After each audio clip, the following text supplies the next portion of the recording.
Hey, welcome back. I've started a new project and in this episode we'll look at the engine and cockpit. It's an early version of the legendary Japanese fighter A6M2. It's gonna be a bit different than usual. Instead of just building the aircraft model, I'll place it in a diorama. Let's go. My idea is to depict the aircraft during maintenance at the airfield, so I've purchased aftermarket parts from Eduard and some figures. The kit itself has beautiful details. Everything is molded very precisely and finely.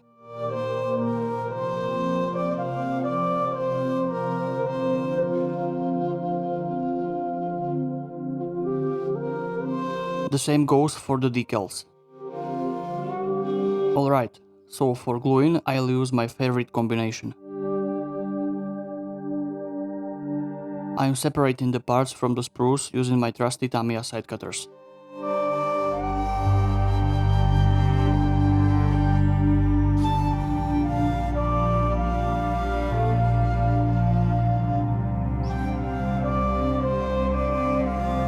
Take a look at this. The plastic part will look better after painting than the photo-etched one. The PE part looks flat, so I'll stick with the plastic one. That doesn't apply to the rudder pedals though. I cut off the plastic ones and fixed the PE parts with a superglue.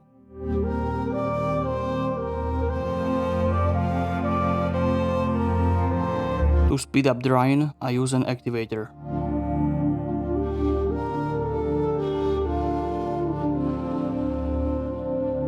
A neat trick for bending into an arc is using the handle of a tool. Usually it's not a problem to find the correct diameter. I remove excess glue with a debonder. Be careful not to dissolve the entire bond.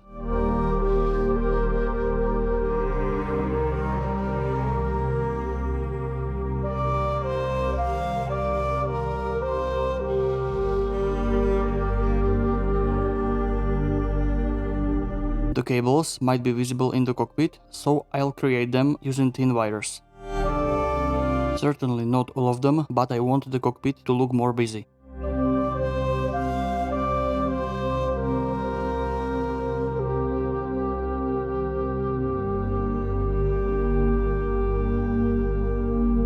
Okay, it's time for painting. I'll unify various materials with the base layer. The subsequent layers should adhere well.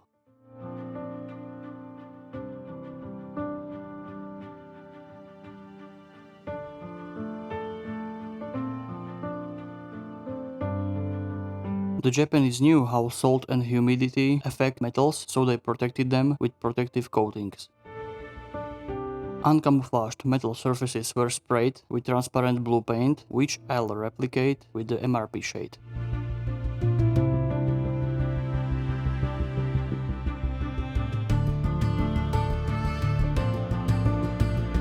I create heavily chipped areas like the seat and floor by applying the chipping fluid. The process is simple, first silver, then chipping fluid and finally green.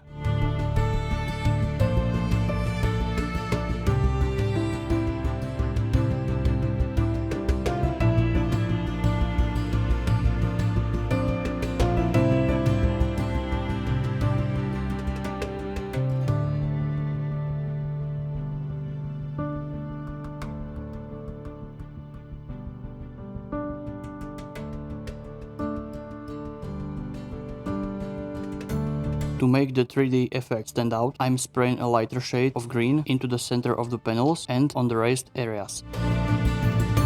This method helps to break up the surface, which will later stand out more. So now, onto the actual process of chipping the paint. Water activates the chipping fluid and the paint peels off in small flakes. I use a sharp needle to disturb the surface and a wooden toothpick to remove the paint.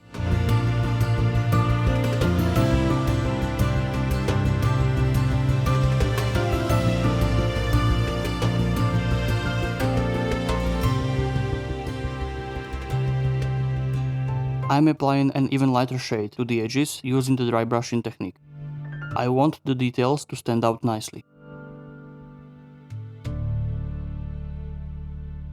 I've finished with the green. Now I can start painting the cockpit details.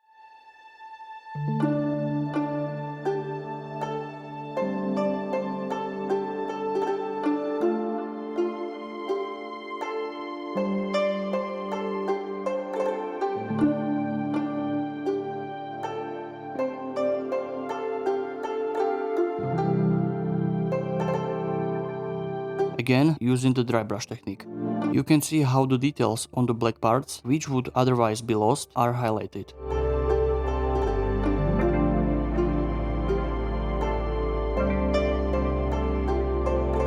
Next up is the wash. I sprayed the cockpit with a gloss varnish.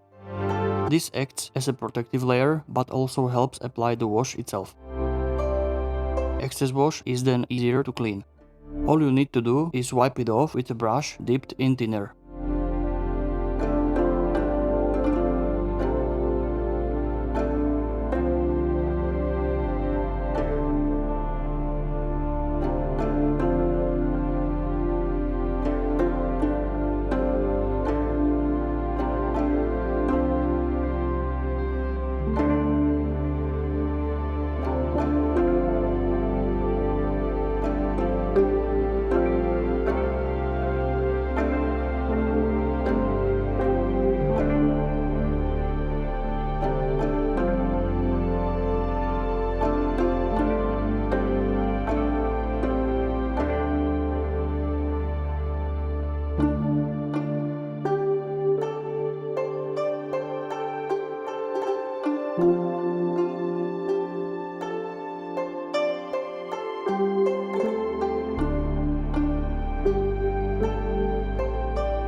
Finally, I'll spray the parts with a matte varnish, which blends everything nicely.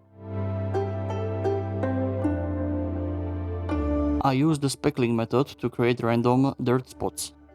I apply thinned oil paint with a brush through a wooden toothpick. Random dots form on the surface, which I then blend with thinner.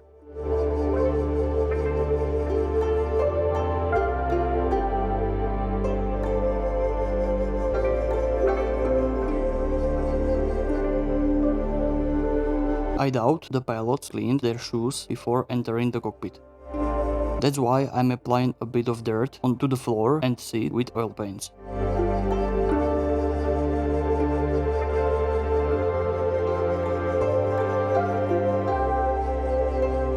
The kit has a lot of PE parts in the cockpit, and now it's time to glue them on. I'm using CA glue for that.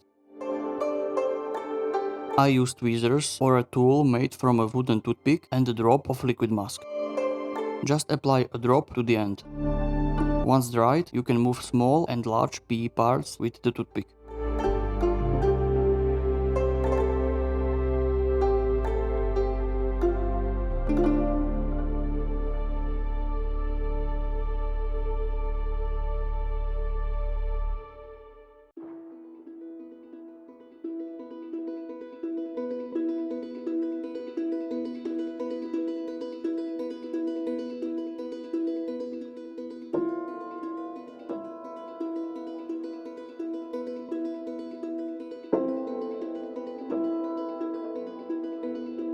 I apply wash from oil paint to the PE parts as well.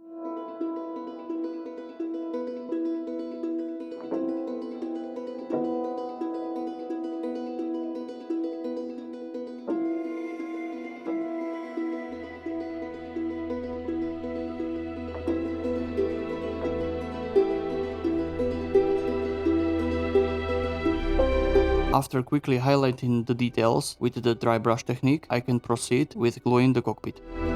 Everything fits together perfectly. I align the parts, then apply a thin glue to the joint, and it's done.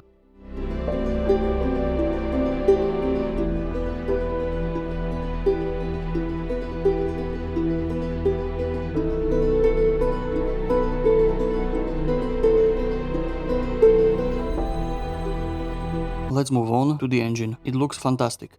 I'm separating it from the sprues using Tamiya side cutters. There seem to be about 1 million of them.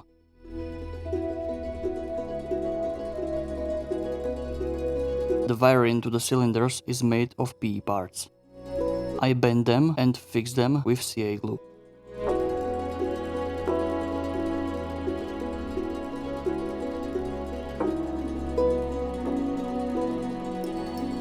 I sanded down the visible pattern left by the printing with a Tamiya sponge. I'm going to paint. Again, I'll use a mix of various acrylic paints. But first, I'll spray all the parts with the base layer.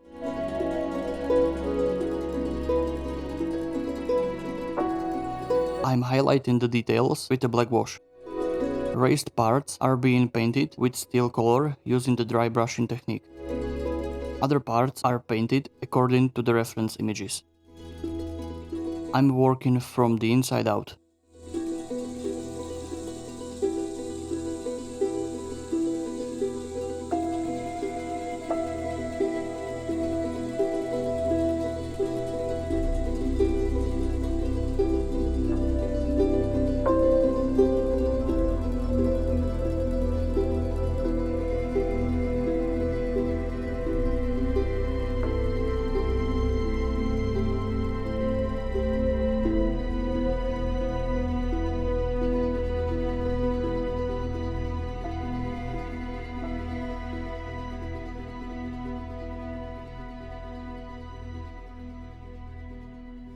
According to the images, the exhaust pipes looks pretty rusty. I'm using acrylic paint to depict the texture, which I'll then tone down with washes from ammo.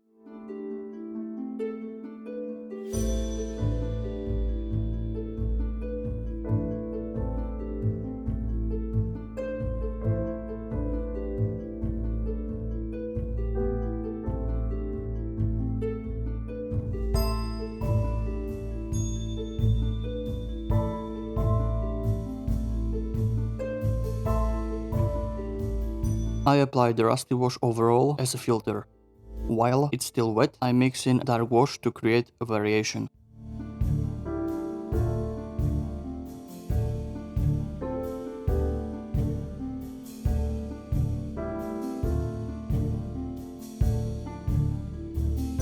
Engines are usually dirty from oil and other fluids. That's why I'm additionally applying a dark wash to pop out the details and create a grimy appearance.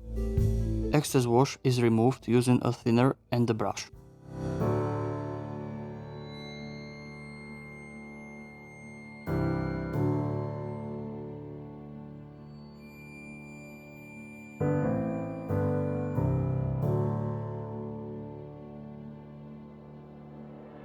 Again, my favorite speckling method.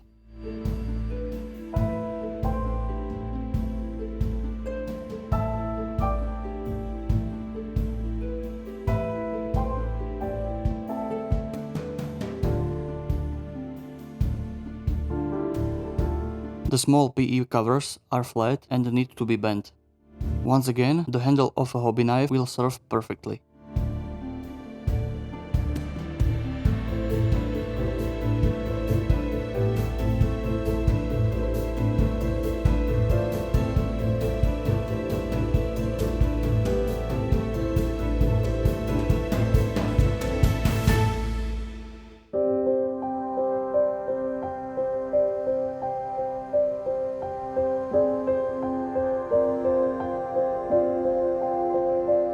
The engine covers and cooling flaps looks peeled in the reference photos. They peel off right down to the metal. That's why I'll apply chipping fluid again.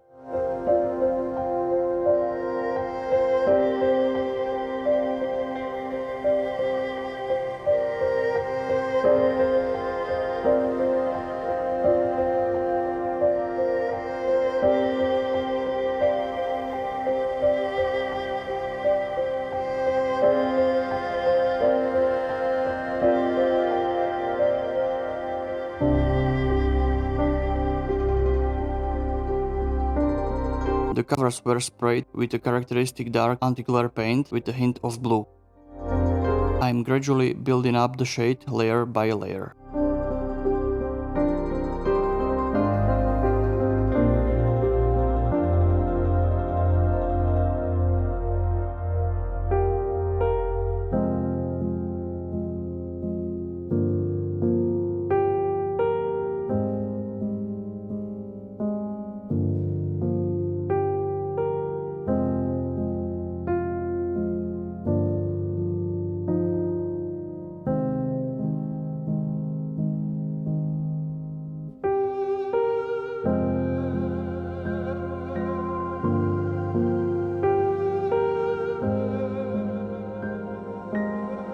I'm creating engine exhaust stains using black oil paint.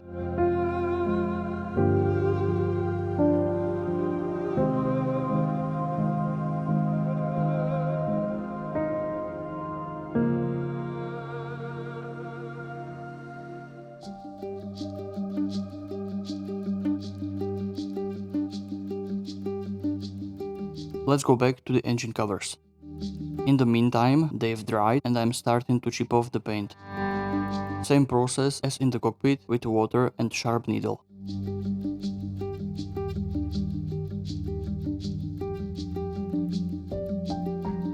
I went a bit overboard with the chipping on the large covers, so I resprayed them, and now I'm creating chipping with a fine brush and silver paint.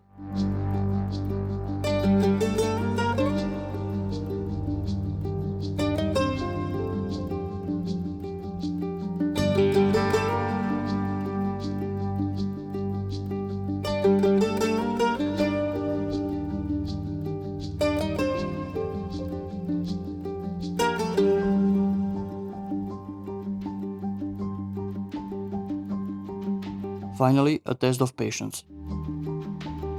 Those tiny doors need to be attached to the ring around the engine.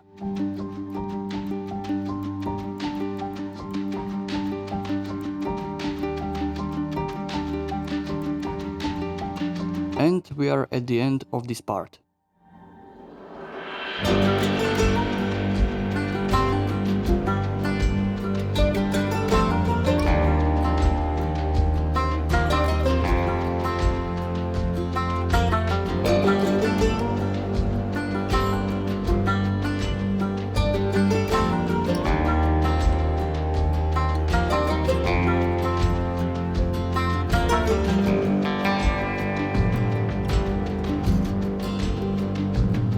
Next time, I'll continue building the fuselage and installing the flaps and gun base from Eduard. I'll see if I can also get to painting.